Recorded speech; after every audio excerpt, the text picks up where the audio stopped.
YouTube, what the crap's going on? Ran into a viewer today when playing online. It's Mr. Utopian Anarchy here. We're gonna jump into a battle. He gave me a great battle with the Beastmen. I really enjoyed this one. Hope you all enjoy it too. We're going to see the Beastmen come up against me. They have some interesting tools. They have good heroes with the Gorbles, and they have what I consider to be pretty good anti-infantry artillery in the form of Cygors. And you can see my opponent's army now. I couldn't see his whole army when the battle started because he had a lot of it hidden in the woods, which I like. He's going to try and stay away from the missiles of Bretonnia. He's got 2 Gorbles and Malagor here. He's got 1 Cygor that he bought with his funds, and he's going to spawn up another one with Malagor, but he's got some additional spells on Malagor as well, quite a few. So Malagor's not just limited to spawning a Cygor here. I swung in real quick with my Paladin to try and uncover hidden units, and I found them. See a couple of Ungor Raiders, so I'm going to try and quickly swing outside their firing arc so that I don't take any unnecessary damage here with the Paladin. The Paladins are going to be hopefully my answer to the Gorbles. Everything I have has an anti-large bonus. So one thing I brought that I probably consider kind of questionable would be the Field Trebuchet. I brought these just to have some range to use against a Cygor. I had no idea how it would perform against the Cygor, but I was going to be willing to try it. I don't think it's going to perform well, but we'll see. So it's 440 range to the Cygor at 400. So it gives me plenty of range to fight back. The Cygor's already throwing rocks at the front of my lines, and he's already doing considerable damage to my men. I brought these 2 mounted yeoman archers. These guys aren't quite fast enough to suit my liking. There are some fast units for the Beastmen, but I felt like that if I was smart, I could keep my distance and do some pretty decent damage with these mounted yeomen, which are not usually a great choice, but there's so many units with the Beastmen that lack armor that I felt like the yeoman archers could potentially be useful, and if nothing else, I can at least redirect some of the artillery fire. So I've got a choice presented to me at the moment, which is attack the Beastmen position in the forest. There's benefits to that. In the forest, I would get some cover. So I could have tried, you know, here's the problem with artillery. I've chosen it, so now I kind of have to live with it and protect it. Ideally, what I would want to do is try and run into the woods right here and try and flush straight into the Beastmen position so that I get the cover of the woods from his Cygors, which would have been substantial. But I can't really do that because my artillery will get left behind, and if I move that slowly across here, it's just not going to help me out any. So I'm going to make a calculated decision here. We'll see whether or not it's right or wrong. I figure I have really cheap units, and at the rate at which his Cygors are dishing damage, I feel like I'll have quite a few of those units left whenever they empty their ammunition. Not if I get a lot of hits like that. That was a brilliant shot. But I figure, yeah, I'll have quite a few units left when he empties his ammunition. If I just play patient, use my mounted yeoman to cause some damage here or there, like right here you can see I'm going to do some damage to a Cygor. I could kill the Cygor with the mounted yeoman if they had time, but he's protecting them with his Ungor Raiders. And these guys can move around while hidden. They have the stalk ability, I believe, which is pretty sweet. They're a nice unit. They have short range, but their sneakiness can make them useful. Yeah, you can see my Trebuchet is doing nothing to the Cygor. It's really only decent against infantry, and it's only decent then. I can stay ahead of the Gorbles. It's the he has some Centaurs with great weapons. That concerns me a little bit, not a lot, because this is a very expensive unit and they're not spectacular in melee. He probably brought them to try and help deal with any cavalry I did, and these guys have a lot of chevrons. Nothing else in his army appeared to have any chevrons, so he must have just been using some leftover funding there to rank those guys up. The 2 Gorbles are, to me, a pretty standard and good pick for any army for the Beastmen. So you can see I just keep bringing my routing peasants back. He can't really send these Centaurs with great weapons to get my routing units because my bows will get shots at him. So it leaves me in a good spot. And like I said, this is calculated risk for me. We'll see whether it works out. I'm taking a lot of damage on my halberds. My spearmen have taken a shot or 2 back here. My archers are taking a shellacking. So I'm really in kind of rough shape here, really. So I pull up here. I'm going to get some quick shots on these Ungor Raiders. This kind of pushes them back because the skirmish mode's on. Lets me get a shot, and then while they reform, I can get outside their short 110-meter range. So it leaves me in a good position with these bowmen. The range is only 125. It would have been really cool if that was a little bit longer. I would almost say that these guys' terrible cost and usual ineffectiveness would actually kind of almost be worth it if they had a little bit more range. But they don't. I don't know what I would do really to make these guys more worth it. You're not going to see them worth it a whole lot. Like I said, I feel decent picking them against beastmen, just because most of their infantry, like these Warherd over here, 15 armor, no shield. Yeah, these guys are going to get eaten alive by archers. So that's the beastmen's main weakness to Bretonnia, is the cheap missiles of Bretonnia can really hurt the infantry of the beastmen. That said, the beastmen have a lot of cheap infantry to throw at you that's relatively, it'll trade relatively cost efficient with some of the Bretonnian infantry, even if it doesn't win. They've also got the monsters, and like I said, the Cygor is a decent unit. He's getting a lot of kills. Both of them are going to get a lot of kills. But it's going to be spread out across my army. It seems like he's changing his target quite a bit. And it's actually kind of helping me, and he may be just missing sometimes. Cygors miss.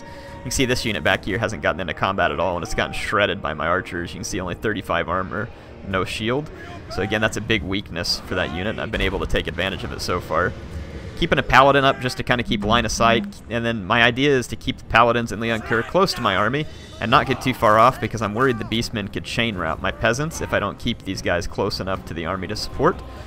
And my paladins are going to be my anti-Gorbel unit, so I have to use them to slow down Gorbel while my anti-large units dish a little bit of damage. My archers, of course, if they're left over, they're going to be used to pull down Cygors who have run out of ammunition. And then Malagor is no real threat to me once he uses up a decent chunk of his magic. In melee, he's not a significant threat. He does have several spells that can be useful. So, anyway, yeah, you can see my guys taking damage and kind of returning and back and forth to battle. Some people complain the battles are too short in Warhammer. Well, there you go. This one was 12 minutes long. That's not super short, is it?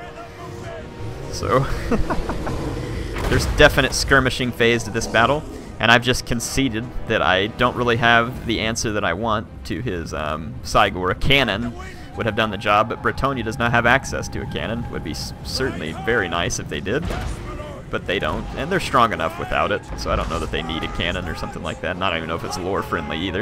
You see me getting quick shots. He uses Devolve on me. Fortunately for me, Devolve got nerfed into the ground. It used to be so redonkulously OP. Now it just kind of like tickles your men and makes them laugh a little bit.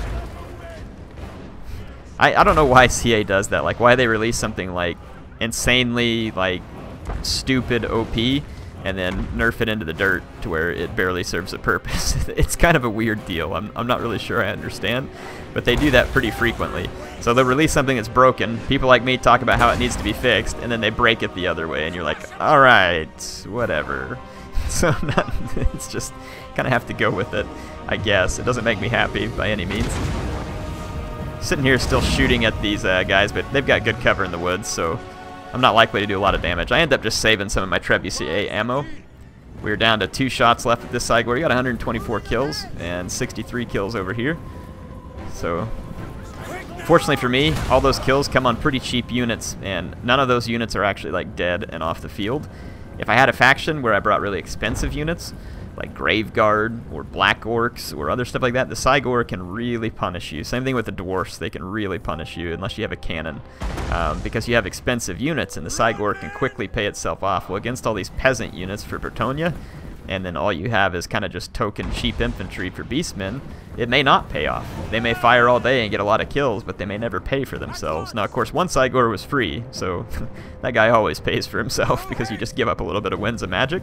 And considering the rest of the magic for the beastmen isn't spectacular, now there is some decent magic, but it's not spectacular, so it kind of makes sense for them to just be willing to use up a bunch of their magic for either a Cygor or a Manticore. It's kind of an obvious choice in my mind. Let's see. That just kind of pulling back for now, dropping some shots. I've got his Gorbels lured over here. This is good. That means all these guys are focused on 2 Yeoman Archers. His guys are going to roll in and attack from the side here. I'm going to go ahead and go harass these Warherd a little bit. I want to get some more shots with my bows as they approach. And you can see my bows are annihilating their Warherd, just completely destroying them. And then my trebuchet have opened fire as well. I'm going to just come in with some quick charges to slow these guys down. So Leon Kerr and the 2 Paladins, just because they can. The Warherd doesn't have support near enough, so this is a perfect opportunity for me to cause a lot of damage and frighten these units pretty considerably. So yeah, does a lot of damage, so now their effectiveness in melee is going to be severely reduced. So now with most of the Beastmen infantry somewhat reeling, it's going to give me the opportunity to focus on his Gorbel. So I miss kind of the charge right there. My Paladin missed, which is not great.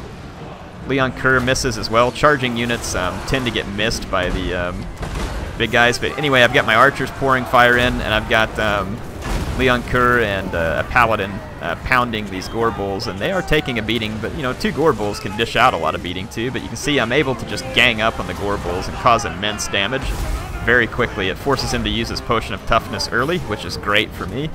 You don't want them to get to wait a long time to do that. I'm putting some shots into Malagor, trying to loosen him up a little bit. He's going to use an Overcast Devolve, it looks like, which is not a bad idea. He's taking away leadership from units who don't have a lot.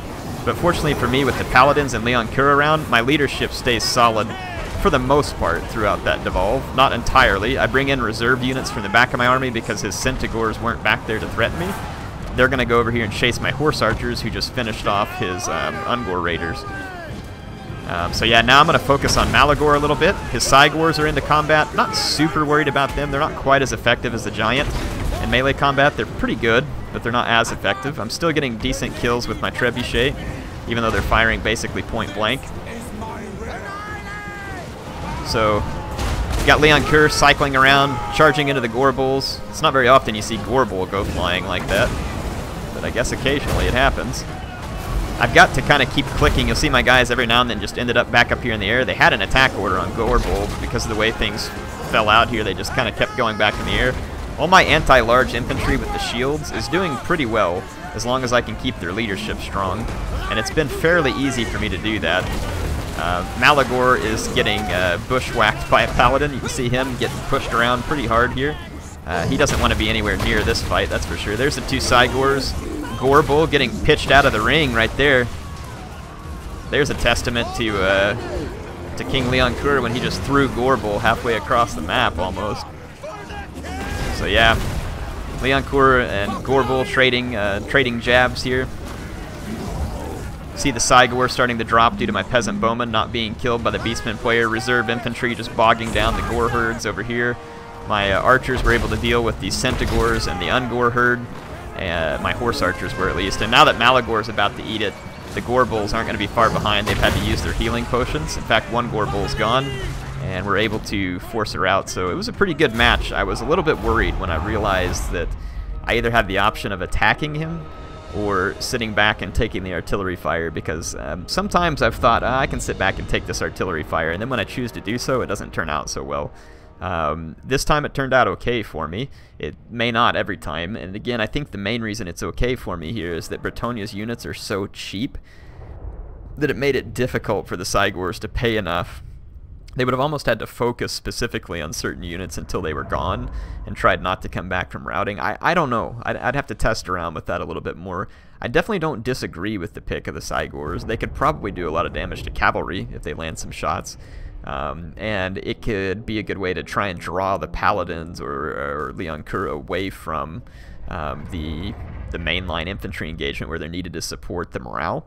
But again, in the end, you saw that if those units end up in combat and they don't have any support, just the cheap Bretonnian archers will cut Cygors down to size very quickly, and a lot of Beastmen infantry for that matter. So I definitely think that Beastmen are capable of defeating Bretonnia, but their low armor also makes them very vulnerable to Bretonnia in certain respects. But the lack of a cannon on behalf of Bretonnia kind of leaves some vulnerability to them open to the Beastmen, in my mind, because there's really not a great counter to how you can fight the Cygor. I just had to kind of eat it there. And attacking with Bretonnia is not typically what you want to do, because your guys have a charge defense against all, and that's only given to them when you're bracing. So I don't know, it's kind of a trade-off. I felt like my mounted yeoman archers did pretty good here, all things considered, better than I've usually had success with them in the past, which is not having success. My peasant archers did just fine. Infantry did what I needed it to do, and then Leon Kerr and the Paladins did what I needed them to do. I ended up getting more kills with the field trebuchet than I expected, It wasn't fantastic, but we killed some of these gore. And since the gore herd were kind of shaky, they weren't able to finish off my already weakened infantry, and then it was just a matter of my heroes mopping up the beastmen heroes in this case. What do you all like about the matchup between beastmen and Bretonnia? Which faction do you favor? What kind of armies do you favor? How do you think they match up with each other? Just kind of curious to get some feedback. We haven't covered the beastmen yet, or at least I haven't. In one of these challenges I intend to. I have people tell me a lot of different stuff about the beastmen, and I'm interested to test it out. Hey, I really appreciate you for watching this, and I hope you enjoyed it. I love making videos for you. I like doing this every day. It's a real pleasure, and I appreciate those people who are subscribing and commenting and liking and taking part in the conversation. It's very much appreciated. It's an honor to make the videos for you, and like I said, I love doing it. Appreciate MSI for sponsoring this build that I'm recording with, and I hope to see you back soon on another Bretonnia challenge battle.